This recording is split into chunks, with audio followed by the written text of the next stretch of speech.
Big boss Malayalam season 6 കഴിഞ്ഞ ദിവസം റോക്കിയും ജാസ്മീനും തമ്മിൽ നടന്ന ഒരു തർക്കം.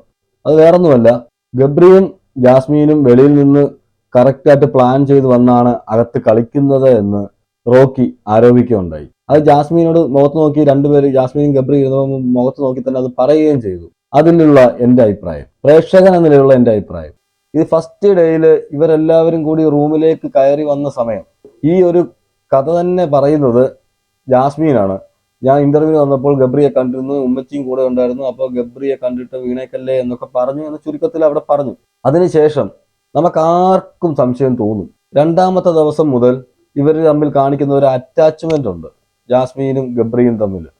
തീർച്ചയായിട്ടും അത് വെളിയിൽ നിന്നും ഒട്ടും അറിയാതെ വന്ന രണ്ട് അപരിചിതർ കാണിക്കുന്ന ഒരു പരിചയമല്ല. വന്നപ്പോൾ മുതൽ അവർ ആ ഹൗസിൽ രണ്ടുപേരും ഒരുമിച്ചാണ് കൂടുതലും നടക്കുന്നതും സംസാരിക്കുന്നതും എല്ലാം. ബാക്കിയുള്ള കണ്ടസ്റ്റൻസിനെ നമുക്ക് ശ്രദ്ധിച്ചാൽ അറിയാം, അവര് പലയിടങ്ങളിൽ നിന്നും വന്നു, അവര് അവിടെ കണ്ട് പരിചയപ്പെട്ട് അവരുമായിട്ട് ഒരു ക്ലോസ് ആകാൻ തന്നെ രണ്ട് ദിവസം എടുത്തു. കൂടുതൽ ക്ലോസ് ആകാൻ അധിക സമയം എടുത്തു.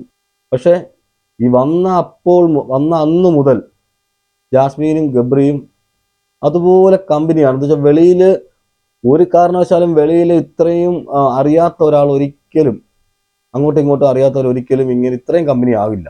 അത് പ്രേക്ഷകർക്ക് എല്ലാവർക്കും തോന്നാം. അതാണ് എനിക്കും തോന്നിയിട്ടുള്ളത്.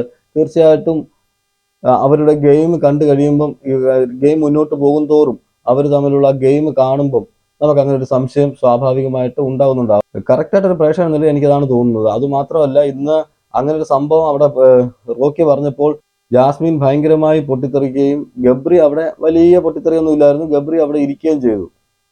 ജാസ്മിനാണ് അതിനെ കൂടുതലും കൗണ്ടർ ചെയ്തുകൊണ്ടിരുന്നത്. ഇതിനുശേഷം ഗബ്രി പോയിട്ട് റോക്കിയും മുടിയനും സിജോയും കൂടി ഇരുന്നപ്പോൾ പറയുന്നുണ്ട്, ഞാൻ ഇന്റർവ്യൂവിന് പോയ സമയത്ത് പർദ്ദയൊക്കെ ഇട്ട് കണ്ണ് മാത്രം കാണിച്ച ഒരു പെൺകുട്ടി അവിടെ ഇരിപ്പുണ്ടായിരുന്നു.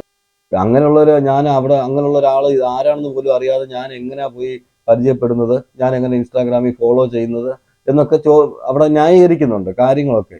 ചിലപ്പോൾ സത്യമായിരിക്കാം, നമുക്കറിയില്ല അത് സത്യാവസ്ഥ എന്താണെന്ന്. പക്ഷേ അവരിപ്പോൾ ആ ഹൗസിൽ കാണിച്ചുകൊണ്ടിരിക്കുന്ന ഒരു ആറ്റിറ്റ്യൂഡ്, അല്ലെങ്കിൽ അവർ തമ്മിലുള്ള ഒരു കോംബോ അവർ കൊണ്ടുവരാൻ ശ്രമിക്കുന്നുണ്ട്. രണ്ടുപേരും പരിചയമില്ല എന്ന് പറഞ്ഞാൽ വിശ്വസിക്കാൻ കുറച്ച് ബുദ്ധിമുട്ടൊക്കെ ഉണ്ട്. എനിക്കിപ്പോൾ വിശ്വസനീയമല്ല ഇപ്പോഴത്തെ ഈ ഒരു പോക്ക് കണ്ടിട്ട്. പിന്നെ ഇവരവിടെ പ്രേമിക്കാനോ ഒന്നും അല്ല എനിക്ക് തോന്നുന്നു. അവർ പ്ലാൻ ചെയ്തുകൊണ്ട്, വെളിയിൽ നിന്ന് പ്ലാൻ ചെയ്തുകൊണ്ട് വന്നിരിക്കുന്നത് ഒരു കോംബോ സ്റ്റാർട്ട് ചെയ്യുക, അല്ല ലവ് കോംബോ അല്ല. രണ്ടുപേരും ഒരുമിച്ച് നിന്ന് ഗെയിം കളിക്കുക. ഏത് ഗെയിമും രണ്ടുപേരും ഒരുമിച്ച് പ്ലാൻ ചെയ്ത് അങ്ങോട്ടും ഇങ്ങോട്ടും സംസാരിച്ച് തീരുമാനം എടുത്ത് ഗെയിം കളിക്കുക എന്നുള്ളൊരു ഇതിലാണ് അവർ വന്നിരിക്കുന്നത് എന്നാണ് എനിക്ക് തോന്നുന്നത്. ഇനി പോകെ നമുക്കിത് അറിയാൻ പറ്റത്തുള്ളൂ എന്താണ് ഇവരുടെ മനസ്സിലിരിപ്പ് എന്നുള്ളത്. എന്ന് വെച്ചാൽ കൂടുതൽ നേരവും കഴിഞ്ഞ ദിവസം ലൈവിലും കൂടുതൽ നേരവും ഗബ്രിയോട് പോയിരുന്ന വീട്ടുകാര്യങ്ങളൊക്കെ ജാസ്മിൻ പറയുന്നുണ്ട്. എൻ്റെ വീട്ടിൽ ഇങ്ങനെയാണ് സംഭവങ്ങൾ, ഇങ്ങനെയുള്ള കാര്യങ്ങൾ ഉണ്ടായിരുന്നു, ഇന്നതാണ് കാര്യങ്ങളെന്നൊക്കെ പറയുന്നുണ്ട്. ഇവർ തമ്മിൽ മുൻപരിചയം ഇല്ല എന്ന് പറയുന്നതിൽ എന്തോ ഒരു ഡൗട്ട് ഉണ്ട്. അതിപ്പോൾ ഇപ്പം ഈ വീഡിയോ കാണുന്ന ചില ഫാൻസുകാരുണ്ട്, അവർക്ക് ചിലപ്പോൾ ഇഷ്ടപ്പെടണമെന്നൊന്നുമില്ല ഞാൻ ഈ പറയുന്നത്. പക്ഷെ ഞാനൊരു പ്രേക്ഷകൻ എന്ന നിലയിൽ എനിക്ക് അങ്ങനെ തോന്നി, അത് ഞാനിവിടെ പറഞ്ഞു. ഓക്കെ, എന്തായാലും ഗെയിം മുന്നോട്ട് പോട്ടെ. രണ്ടുപേരും പ്ലാൻ ചെയ്ത് കളിക്കുന്നത്, അവിടെ എല്ലാവരും പ്ലാൻ ചെയ്യുന്നുണ്ട്, അങ്ങോട്ടും ഇങ്ങോട്ടും എല്ലാം പ്ലാൻ ചെയ്താണ് കളിക്കുന്നത്. സിജോയും റോക്കിയും മുടിയനും പ്ലാൻ ചെയ്യുന്നുണ്ട്, അതുപോലെ രേഖയും യമുനയും അത് അവിടെ ഒരു പ്ലാനിങ് നടക്കുന്നുണ്ട്. അങ്ങനെ പ്ലാൻ ചെയ്യുന്നുണ്ട് പലരും, അങ്ങോട്ടും ഇങ്ങോട്ടൊക്കെ പ്ലാൻ ചെയ്ത് തന്നെ കളിക്കുന്നത്. അപ്പോൾ ഇവരും പ്ലാൻ ചെയ്ത് കളിക്കുന്നുണ്ട്. എന്തായാലും കഴിഞ്ഞ സീസണെ പോലെ ആരും ഉറങ്ങിയിട്ടൊന്നുമില്ല, ഉറങ്ങാനൊന്നും വന്നതായിട്ട് തോന്നുന്നില്ല. കാരണം വേറൊന്നുമല്ല, ഇവർ വന്ന അന്ന് മുതൽ എങ്ങനെയും കണ്ടന്റ് തരണം എന്ന് പറഞ്ഞ് മാത്രം കളിക്കുക.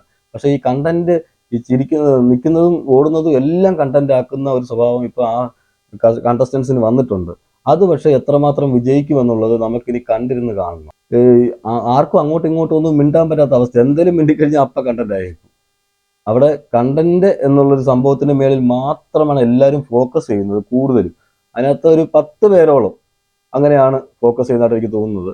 ബാക്കിയുള്ള 8 പേര് അവിടെ ഇവിടെയൊക്കെ ഒന്ന് മറിഞ്ഞിരുന്ന് ഗെയിം കളിക്കുന്നുണ്ട്. അവരൊന്നും കുറച്ചുകൂടെ മുന്നോട്ട് വരാനുണ്ട്. എന്തായാലും നല്ലൊരു ഗെയിമായിട്ട് മുന്നോട്ട് പോകട്ടെ. ഇപ്പം 4 ദിവസമേ ആയിട്ടുള്ളൂ. അപ്പം നമുക്കിത് മൊത്തമായി വിലയിരുത്താനായിട്ടില്ല ആരാണ് നല്ല പ്ലെയർ, ബെസ്റ്റ് പ്ലെയർ എന്നൊന്നും. ഒന്നിനൊന്നും മെച്ചമായിട്ടാണ് ഇപ്പം എൻ്റെ ഒരു കാൽക്കുലേഷനിൽ മുന്നോട്ട് പോകുന്നത്. ചിലരൊഴിച്ചാൽ തീർച്ചയായിട്ടും മുന്നോട്ട് പോകുന്നതോറും നല്ലൊരു ഗെയിം പ്രതീക്ഷിക്കാം. പിന്നെ ഇവരെ കണ്ടന്റ് എന്ന് പറഞ്ഞിട്ട് ഇവർ കൂടുതൽ എല്ലാത്തിലും കണ്ടന്റ് പിടിക്കുവാണെങ്കിൽ പക്ഷെ ഇത് കാണുമ്പോൾ നമുക്ക് എല്ലാവർക്കും ഒരു മനസ്സിന് തന്നെ ഒരു ഇഷ്ടമില്ലായ്മ തോന്നാൻ സാധ്യത കൂടുതലുണ്ട്.